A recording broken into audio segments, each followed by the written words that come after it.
Përshëndetje miq, sot do të flasim për një ngjarje që ka tronditur Izraelin dhe ka tërhequr vëmendjen e shumë njerëzve në mbar botën. Një zjarr i madh ka shpërthyer në disa zona të vendit, duke shkatruar gjithçka në rrugën e tij.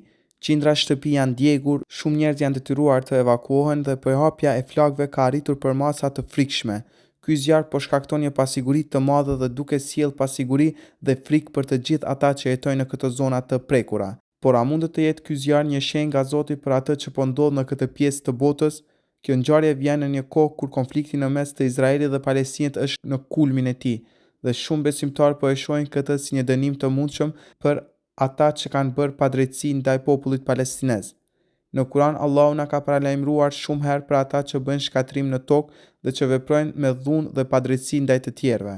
Në surën El Qasas, ajeti 77, Allahu thotë: Allahu nuk i do ata që bëjnë shkatrim në tokë.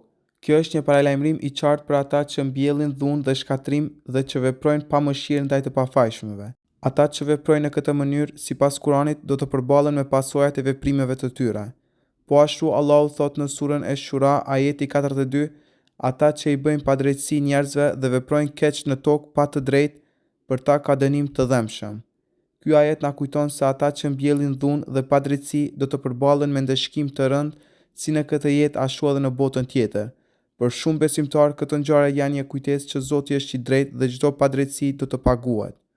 Dëmet që po ndodhin tani në Izrael mund të jenë një shenjë e ndëshkimit të atyre që kanë abuzuar dhe që kanë shkaktuar vuajtje për të pafajshmin, sidomos për popullin palestinez që ka duruar kaq shumë vite të dhunës dhe padrejtësisë.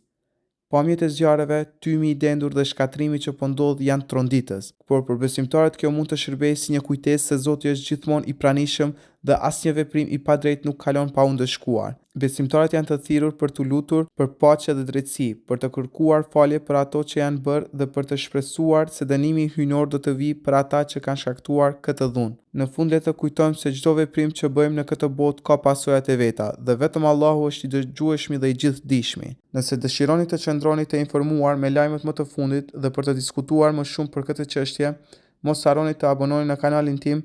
Faleminderit që më ndiqni.